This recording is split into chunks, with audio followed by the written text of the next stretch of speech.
আমার ধারণা ঠিক একইভাবে মহিবুল্লাহ বাবনগরীও কিছু দালালদের খপ্পরে পড়েছে। এখানকার হুয়া হক দেয়, এখানকার হুয়া হক দেয়। হযরত ওমর রাদিয়াল্লাহু তাআলা আনহু দর্শন গানিয়াতে সাহাবা সমালোচনা করে, এই সমালোচনা করতে যাই নাই তো এতদিন কোনো কথা বলে না জামাত ইসলাম এই শিবিরে, হঠাৎ করে আপনাকে নাড়া দিচ্ছে কারা? আপনি ওনার নামে কালকে বদনাম করছিলেন, গেবত করছিলেন। আর গেবত বা বদনাম করলে কি হয় আপনি কি জানেন? আপনার জীবনের নেকিগুলো সব তার আমল নামায় চলে গেছে, আর তার গোনা যা ছিল সব আমরা আমল নামায়। আপনি এত বড় উপকার করলেন, আপনার মিষ্টি না খাওয়িয়ে পারা যায়? আমার তো মনে হচ্ছে এই 12 সাল থেকে শুরু করে এই 25 সাল 3 বছর নয় জেলে ছিলাম, বাকি সময়গুলোতে যারা পেছনে লেগে আছেন আপনাদের বাড়ি বাড়ি আমার মিষ্টি পাঠানো দরকার। আমি তো ভুলের জন্য ক্ষমা চেয়ে মাপ চেয়ে যেভাবেই হোক আমি মাপ আল্লাহর কাছে পাবো বলে আশা করি। কিন্তু আপনি কি করছেন বলেন? আপনি কি করছেন? আপনি নিজাম মজুমদারের বিরুদ্ধে কথা বলেন না, ডক্টর জাফর ইকবালের বিরুদ্ধে কথা বলেন না, শেখ হাসিনার বিরুদ্ধে আপনি কথা বলেন না, আপনি কথা বলেন আমির হামজা, মাওলানা মিজানুর রহমান আজহারি, তারেক মনোয়ারের বিরুদ্ধে না? আজ যারা শুধু মাদ্রাসার খলিফা হয়ে বসে আছে, ইন্নী জাইলুন ফিল খানকা খলিফা, আমি খানকায় খলিফা পাঠাবো বলেছিলেন। আজ যারা খানকা কেন্দ্রিক, দরবার কেন্দ্রিক, সিলসিলা কেন্দ্রিক শুধু বসে আছেন খলিফা হয়ে, বলে আমি অমক পীরের খলিফা। আপনি তো দাবি করবেন আমি আল্লাহর খলিফা, কিসের পীরের খলিফা? আপনি আপনাকে পাঠিয়েছেন আল্লাহ তার নিজের খলিফা করে মাদ্রাসায়, খানকায়, মসজিদে, দরবারে। কোথায়? ফিল আরদি, জমিনে। আল্লাহর খলিফা আমরা যারা দাবি করি আজ জমিনে আমরা তো নেই। আমরা কেউ খানকায়, কেউ মসজিদে, কেউ মাদ্রাসায়, কেউ দরবারে, এগুলো নিয়ে দখল করে বসে আছি। জালেমরা জমিন ফাঁকা পেয়েছে, 180 মাইল বেগে চালাচ্ছে। এবার আর চালাতে দেওয়া হবে না। কথা বলেন না কেন? এবার আর চালাতে দেওয়া হবে না। এবার চালাতে চাইলে আমাদের উপর দিয়ে চালাতে হবে, কারণ এখন আমরা জমিনে আছি। এতদিন জমিনে হয়তো থাকতে দেননি, আর কিছু মানুষ যদি জমিনে থাকার পরিবেশ ছিল তারা শুধু ওই কেন্দ্রিক কেন্দ্রিক কেন্দ্রিক ছিল। কোন কেন্দ্রিক বুঝেছেন? এরাই শুধু 4 দেওয়ালের মাঝে এইটাকেই মনে করেছে এইটাই দুনিয়া। আমি তো নিজে কওমি মাদ্রাসায় পড়েছি, হাফেজি মাদ্রাসায় পড়ে দেখেছি। যখন পড়তাম আমার মনে হইতো যে এইটাই মনে হয় পৃথিবী, এর বাইরে আর কিছু নেই। আমার কওমি মাদ্রাসা যেহেতু একটু বড় ছিল তো মনে করতাম যে এর বাইরে মনে হয় আর পৃথিবী তার কিছু নেই। বাইরে যখন বিশ্ববিদ্যালয়ে আসলাম তখন দেখি ও আল্লাহ, ও তো কিছুই না। এরপরে যখন বাইরের দেশে গেলাম, মালয়েশিয়াতে, ওই জায়গায় যে দেখি এই যে বাংলাদেশে যে বিশ্ববিদ্যালয় বলা হয় ওর কাছে এগুলো সব মানে বাচ্চা। আমি যেখানে পড়েছি কুষ্টিয়া ইসলামিক বিশ্ববিদ্যালয়, মালয়েশিয়া ইসলামিক বিশ্ববিদ্যালয়, ওইটা ইন্টারন্যাশনাল, ওইটার কাছে এইটা বাচ্চাও না। ওটার কমপক্ষে 15 ভাগের 1 ভাগও হবে না, এত ছোট জায়গায়। অথচ এখানে পড়ার পরে মনে হতো ওরে বাবা কি জায়গায় আসলাম। আমার মনে হয় এই দেশে, আমি এটা বললাম এই কারণে, এই দেশে যারা এই 4 দেওয়ালের মাঝখানে লেখাপড়া করা মানুষ, এদের সর্বোচ্চ চাহিদা যে একটা মসজিদ আর একটা মাদ্রাসা পেলেই হবে। এই কারণে তারা দুনিয়া আখিরাত ওইভাবে না বোঝার কারণে, তারা ওস্তাদগণের এবং তাদের সিলেবাসের দোষের কারণে তারা ফতোয়াবাজি এখন করছে একামতে দিনের বিরুদ্ধে। আমি কথা বোঝাতে পেরেছি কিনা জানি না। আপনি দেখেন এত বড় বড় দাড়ি নিয়ে নিজেরা তো দিন কায়েম করার চেষ্টা করেই না, আরো যারা করার পর্যায়ে চলে এসেছে তাদের এখন বিরুদ্ধে এই 54 বছর আগের ফতোয়া আরম্ভ করেছে। বিভিন্ন দরবার থেকে এখন ফতোয়া আসতেছে যে বাংলাদেশে একামতে দিন যারা কায়েম করতে চায়, এই 80 বছরে তাদের অর্জন কি? তাদের অর্জন নাকি কিছুই নেই। আপনি কিছু দেখতে পান না। আপনি নিজে স্টেজে উঠে বলেন যে আমি কোনো রাজনীতি করি না, আপনার এই কথা বলা যায় কি করি? বিশ্বনবী মুহাম্মদ রাসূলুল্লাহর নবুয়ত পাওয়ার পর থেকে ইন্তেকাল, এই 23 বছরের 1 সেকেন্ডও আপনি বাদ দিতে পারবেন না। কথা বলেন না কেন? নবীজি এই বিশাল জীবনে রাজনীতি না করলে উনি রাষ্ট্রপ্রধান হলেন কি করে? আর আপনি গা বাঁচানোর জন্য বলেন যে আমি কিন্তু কোনো দল করি না, রাজনীতি করি না। পিটিয়ে সোজা করা দরকার শয়তান। বলে জামাত ইসলামী বাংলাদেশের কোনো অবদানে 80 বছরে আমরা দেখি না। আপনি কি দেখবেন? এই 80 বছরে তারা যা করেছে, আপনাকে এরকম 50টা 80 বছর দিলেও কিচ্ছু পারবেন না দরবার নিয়ে। আপনি তো আছেন আপনার শুধু ব্যবসা নিয়ে। 20,000 মরিদ থাকলে প্রতি মাসে মাসে 1 টাকা করে দিলে 20,000 টাকা। কথা বলে না কেন? আল্লামা সাইদি রহমতুল্লাহ আলাইহি অনেকে মাঝে মাঝে ভণ্ড বীরদেরকে মুখোশ খুলে দিতেন, এমনি না। কারণ দেখেন, যার 20,000 মরিদ আছে সারা বাংলাদেশ মিলে, ওর আর কিছু করা লাগবে? ও মরণ পর্যন্ত শুধু বসে খেয়ে চলে যাবে। অথচ ওরে দরবারের খলিফা করে আল্লাহ পাঠায়নি, মসজিদে মাদ্রাসার জন্য না, ওরে আল্লাহ পাঠিয়েছিলেন জমিনে। আজ আমরা জমিনে থাকতে চাই না, এই জন্যই তো জালেমদের এত গাত্রদাহ শুরু হয়েছে। আমির হামজা এতদিন জমিনে ছিল না, ছিল বিভিন্ন জায়গায়। একটা কথা আমার পক্ষে বিপক্ষে কেউ বলেনি, নিশ্চুপ ছিল। কিন্তু যখনই জামাত ইসলামী বাংলাদেশ আমাকে নমিনি বানিয়েছে কুষ্টিয়া সদরের জন্য, এই যে রাম আর বামপাড়া, বিশেষ করে জালেম যারা এখন নতুন যুক্ত হয়েছে, তাদের সাথে মুনাফিকেরা, কোথাকার সেই 12 সাল 13 সালের ভিডিও কাটছাট করে, আগে নেই পরে নেই, এখানে প্রসাব করিবেন, না করিলে 50 টাকা জরিমানা, এরকম সাজিয়ে মানুষের সামনে এখন বিভ্রান্তি ছড়াচ্ছে। আমি 1.5 ঘন্টা 2 ঘন্টা কথা বলি, পুরাটা শোনেন তো একটা ভুল বের করতে পারেন কিনা? হ্যাঁ, স্লিপ অফ টাং কিছু হতে পারে, এটা আমার ইচ্ছাকৃত না, অনিচ্ছাকৃত ভুল মার্জনীয়। আমি ইচ্ছা করে যদি কিছু বলে থাকি, সেইটা আপনি সঙ্গে সঙ্গে আসেন। যতগুলো তথ্য এ পর্যন্ত বলেছি, ইচ্ছা করে একটাও ভুল বের করতে পারিনি, শুধু কাটছাট করা ছাড়া। অনিচ্ছাকৃত ভুল, ওটাকে আমি নিজে ইচ্ছা করে করি, মুখ দিয়ে বের হয়ে যায় মানুষ হিসাবে, সেটার জন্য আমি সরি বলি এবং সংশোধন হওয়ার জন্য আমি চেষ্টা চালাই। এরপরেও যারা পেছনে লেগে থাকে, আমি নাই ক্ষমা চাই, আল্লাহ আমারে আশা করি ক্ষমা করে দেবে। আপনি গীবত করে কি করলেন? বলেন, আপনি গীবত করে কি করলেন? আপনার নিজের নেকিগুলো তো নষ্ট হয়ে গেল। কিছু আমল আখলাক যা ছিল সব আমার আমল নামায় চলে আসে। ইমাম আবু হানিফা রহমতুল্লাহ আলাইহি, আমি একটা ঘটনা পড়ছিলাম ওনার জীবনে, আর একটা পড়েছিলাম হাসান বসরি রহমতুল্লাহ আলাইহি। উনি একজনের কাছে একটা মরিদ বা সাগরেদ দিয়ে একটা মিষ্টি পাঠিয়েছেন। লোকটা বলছে, কিসের মিষ্টি? আপনি ওনার নামে কালকে বদনাম করছিলেন, গীবত করছিলেন। আর গীবত বা বদনাম করলে কি হয় আপনি কি জানেন? আপনার জীবনের নেকিগুলো সব তার আমল নামায় চলে গেছে, আর তার গোনা যা ছিল সব আপনার আমল নামায়। আপনি এত বড় উপকার করলেন, আপনার মিষ্টি না খাওয়িয়ে পারা যায়?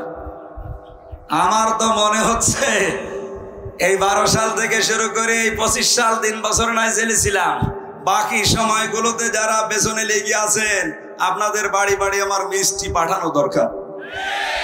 আমি তো ভুলের জন্য ক্ষমা চেয়ে মাপ চেয়ে যেভাবেই হোক আমি মাপ আল্লাহর কাছে পাবো বলে আশা করি। কিন্তু আপনি কি করছেন? বলেন, আপনি কি করছেন? আপনি নিজাম মজুমদারের বিরুদ্ধে কথা বলেন না, ডক্টর জাফর ইকবালের বিরুদ্ধে কথা বলেন না, শেখ হাসিনার বিরুদ্ধে আপনি কথা বলেন না, আপনি কথা বলেন আমির হামজা, মাওলানা মিজানুর রহমান আজহারি, তারেক মনোয়ারের বিরুদ্ধে না? এই সমস্ত মানুষগুলোর অবদান আপনি অস্বীকার করেন। আপনি কি করেছেন ইসলামের জন্য? আপনি জমিনে কয়দিন ছিলেন বলেন তো? আমার মাজা ভেঙ্গে দিয়েছে শুধুমাত্র নবীজির আদর্শ মানার কারণে, ইসলাম মানার কারণে। আপনি কয়দিন এই কষ্ট সহ্য করেছেন বলেন?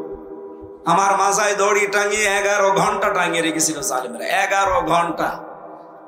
আমি ইশারায় নামাজ পড়েছি, প্রসাব পায়খানার জন্য মাত্র 2 বার 2 মিনিট করে ছুটি দিয়েছিল। বলেন তো, মাথা নিচের দিকে পা উপরের দিকে 11 ঘন্টা এভাবে থাকা আপনি কয়দিন থেকেছেন? আমার মাথার চুল থেকে পায়ের তালু পর্যন্ত একটা ইঞ্চি জায়গা বাকি নেই যেখানে ওরা টর্চার করে।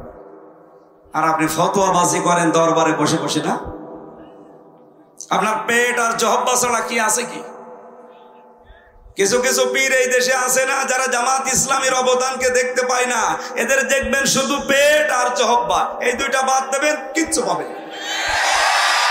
এত বড় বড় পেট হয়, মহিলারা দেখে লজ্জা পায়। কি গো, সন্তান হয় আমাদের আর পেট হয় এর? কি ভড়ি, আখেরি ভড়ি। আমার মনে হয় এখানে নজরুল ভাই, বা ঠিক আছে আপনি বসেন বসেন বসেন। আমি দ্বিতীয় পরিচয় বলছিলাম আমরা আল্লাহর কি খলিফা। কি বলেন তো, এবার কি খেলাফতের দায়িত্ব পালন করা যাবে? আমার আজকের আলোচনার বিষয় এই খেলাফতের শর্ত কি কি, এগুলো যদি পূরণ করতে পারি, এই শর্তের উপরে টিকে থাকতে পারলে আল্লাহ তার ওয়াদা এবার ঠিক পালন করবে ইনশাআল্লাহ। 3 নম্বরে আমাদের আরেকটা পরিচয় আছে, সর্বোচ্চ পরিচয়। কি বলেন তো, আমরা আল্লাহর গোলাম। এটা অনেকেই বলতে চায় না, বলে আমি অমুক পীরের গোলাম। ওর কোন জায়গায় মারবেন বলেন তো?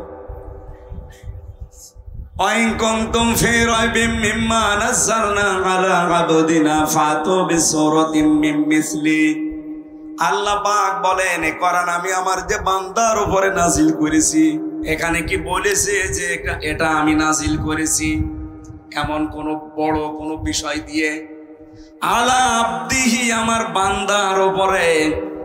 কোরআন শরীফ পড়ে আমি পেয়েছি আল্লাহর কাছে সবচাইতে প্রিয় নাম আব্দুন বা আব্দুল্লাহ। নবীজিকে আল্লাহ এই নামটা ধরে পুরা কোরআনে বহু জায়গায় ডাক দিয়েছেন। তাবারাকাল্লাযী নাজ্জালাল ফুরকানা আলা আবদিহি লিয়াকুনা লিল আলামিনা নাযীরা। বলেন আল্লাহু আকবার। আপনাকে মানুষ সহজ, খলিফার দায়িত্ব পালন করা সহজ, কিন্তু আব্দুন বা গোলাম হওয়া অত সহজ না। গোলাম হতে হলে শুধুমাত্র এই গর্দানটা আল্লাহ ছাড়া কারো কাছে আপনি নত করবেন না, এই সিদ্ধান্ত নিয়ে দুনিয়ায় টিকে থাকা লাগবে। এটা টিকে থাকার জন্য আমাদের জাতির পিতা যিনি হযরত ইব্রাহিম নবী আলাইহিস সালাম আমাদের নাম দিয়েছেন, তিনি মুসলিম। মুসলিম মানে আত্মসমর্পণকারী। আমরা যার তার সামনে আত্মসমর্পণ করি না, আমরা যদি আত্মসমর্পণ করি, মাথা নত করি, আমরা গোলামি করি কার? এখানে গোলাম শব্দটা অনেক দামি শব্দ। আল্লাহ নবীকে এই নামে ডাক দিয়েছে, গোলাম বলে। আমার গোলাম, আমার বান্দা। সুতরাং আমাদের 3টা পরিচয়ের ভেতরে আমরা মানুষ হিসাবে, যেহেতু অন্য ধর্মের মানুষও এখানে থাকতে পারেন, আপনাদেরকে আমরা ওয়েলকাম জানাচ্ছি। এটা শুধুমাত্র মুসলমানদের জন্য অনুষ্ঠান না। তাফসীরুল কোরআন মাহফিল যেই লিখেছেন সেটা মানুষ হিসাবে যারা পদবাচ্যে বিবেচিত সবার জন্য। সুতরাং অন্য ধর্মের কেউ আসলে আপনি আসেন, কোরআনে কারিম শোনার পরে আপনারা নিরাপদে আপনাদের বাড়িতে পৌঁছান, এটা কোরআনের দায়িত্ব।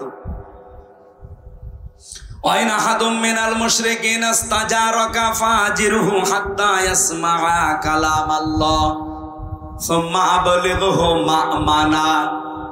আল্লাহ পাক বলেন, হে নবী, মুশরিকদের কোন দল যদি আপনার কাছে এই বলে আশ্রয় চায় যে আমি কোরআন শুনতে চাই, আজকে চাঁপাইনবাবগঞ্জের এই 20-25-30 কিলোর ভেতরে যদি কোনো মুশরিক থাকেন, কোনো ইহুদি থাকেন, কোনো খ্রিস্টান থাকেন, কোনো বৌদ্ধ থাকেন, অন্য কোনো জাতির লোক যদি বাস করেন, আপনাদেরকে আহ্বান জানাচ্ছি, কারণ আপনার জন্য এরা মাইকিং করেছে।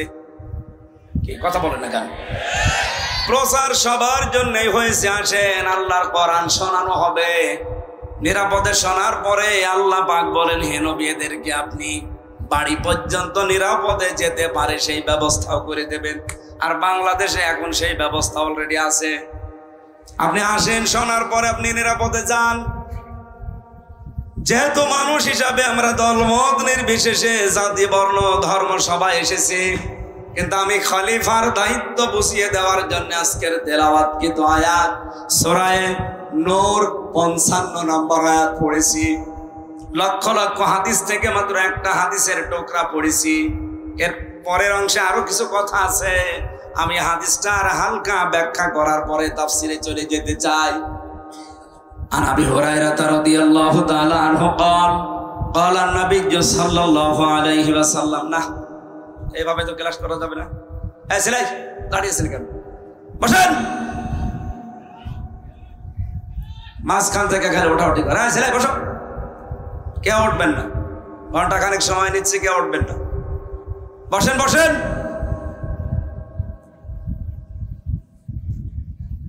হযরত আবু হুরায়রা বর্ণনা করেন, বিশ্বনবী জানিয়েছেন ইয়াকালু লিসাহিবিল কোরআন, কিয়ামতের দিন সাহেবে কোরআন যারা, সাহেবে কোরআন কারা? এই যে আজ যারা কোরআনে কারিমের সাথে সম্পৃক্ত হওয়ার জন্য বসে আছেন, আপনারা সাহেবে কোরআন, কোরআন শোনার জন্য, জানার জন্য, বোঝার জন্য যারা চেষ্টা চালাচ্ছেন, এত দামি হয়ে গেছি আজকে আমরা কোরআনের কারণে। এই যে কোরআন শরীফ এই টেবিলের উপরে আছে, আমার মনে হয় চরম পর্যায়ের বিয়াদব ছাড়া কেউ এই টেবিলে এখন আর পাও দেবে না। দেবে? কয়েকদিন আগে পাগল নামে একটা ছেলে নর্থ সাউথ বিশ্ববিদ্যালয় কোরআনের উপরে পা দিয়েছে। আমরা ধিক্কার জানাচ্ছি, সে যেই হোক, যদিও অন্য ধর্মের, এখন তাকে চালানো চেষ্টা চালাচ্ছে, সে নাকি মাথা খারাপ, পাগল। সে যদি পাগলই হবে, ওই বিশ্ববিদ্যালয়ের লাইব্রেরিতে ত্রিপিটক আছে, বেদ আছে, গীতা আছে, সে ওইগুলো তো লাথি দেয় না, ওইগুলোতে থুথু মারে না, শুধু কোরআন শরীফে লাথি দেয়। তার মানে কোন পাগল আমরা বুঝে ফেলেছি। এর সর্বোচ্চ শাস্তি দেওয়া লাগবে কোরআনের সাথে বিয়াদবি করার কারণে। কথা বলেন না কেন? এই শাস্তি আপনারা চান না? আগামী থেকে যেন দুঃসাহস না দেখায়। এখন বলছে পাগল হিসাবে চালাতে পারলে তার শাস্তি নাকি মওকুফ হয়ে যাবে এদেশের বিচার ব্যবস্থায়।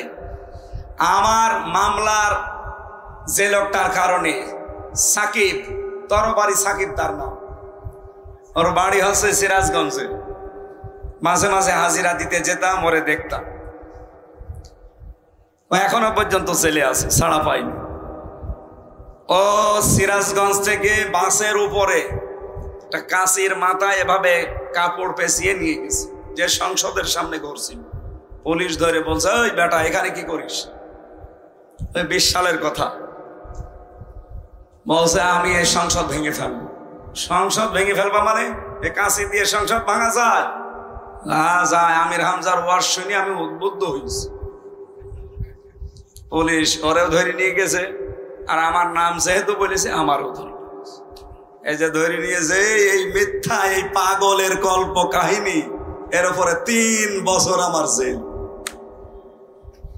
ওই পাগলরে আমি মাঝে মাঝে জিজ্ঞাসা করতাম, এক জায়গায় থাকতাম তো, হ্যাঁ, আমার জীবনে কোনোদিন দেখেছিস? না। তুই আমার নাম বললি কোন কারণে রিমান্ডে? বলছে আমারে বলতে বলিস। বলতে বলিস মানে? হ্যাঁ, প্রথম দিন যেদিন আমি কাশি নিয়ে গিয়েছি, আমি তো ঘোরাফেরা করছিলাম, আমারে বলছে কয়েকজনের নাম তোর বলা লাগবে, তাহলে তোরে ছেড়ে দেব। আমি তো এই আশায় বলেছি। প্রথমে কয়েকজনের নাম আমার সামনে বললো, তার ভেতরে আপনার নামটা আমার খুব ভালো লেগেছে। আমি মনে করলাম, আল্লাহ, এই পাগল তো আসলে পাগল, এরে নাই সার্টিফিকেট দেওয়া যায়। আমারে বলছে আপনার নামটা আমার খুব ভালো লেগেছে, কয়েকজনের নাম বললো, আপনার নামটা ভালো লেগেছে, এই জন্য নামটা বলে দিল। এইরকম পাগল হলে নাই ডাক্তারের সার্টিফিকেট তৈরি করা যায়। কিন্তু যে পাগল বিশ্ববিদ্যালয়ে পড়ে, তার সামনে ত্রিপিটক আছে, বেদ আছে, গীতা আছে, ধর্মীয় গ্রন্থ তো আরো আছে, একটাও লাথিও দেয় না, থুতুও দেয় না, শুধু কোরআন শরীফে লাথি দেয়। তার মানে এটা এখন পাগল বলে সাব্যস্ত করে চালানো আর যাবে না। এটা আসলে জাতে মাতাল, তাহলে ঠিক আছে। এরা আপনি রিমান্ডে উল্টো করে ঝোলান, দেখেন ঠিক সব বলে দেবে পেছনে কারা কারা আছে। ও কোনো উদ্দেশ্য নিয়ে কাজ করেছে। সাম্প্রদায়িক দাঙ্গা তৈরি করার জন্য দাদা বাবুরা বহু চেষ্টা চালিয়েছে এই 14 মাসে, একটাও সফল হতে পারে না। আর এবারের যে পূজা, ওরা তো ব্যর্থ হয়ে গেছে। বহু চেষ্টা চালিয়েছিল এই পোষা এবার একটা ঝামেলা তৈরি করতে, কিন্তু ইসলামপন্থী মানুষেরা এই দেশে এমন একটা শান্ত পরিবেশ তৈরি করে দিয়েছে, বিশেষ করে আমিরে জামাত ডক্টর শফিকুর রহমান, তার এক কথায় এই দেশের হাজার লক্ষ মানুষেরা সব নিস্তব্ধ হয়ে গেছে।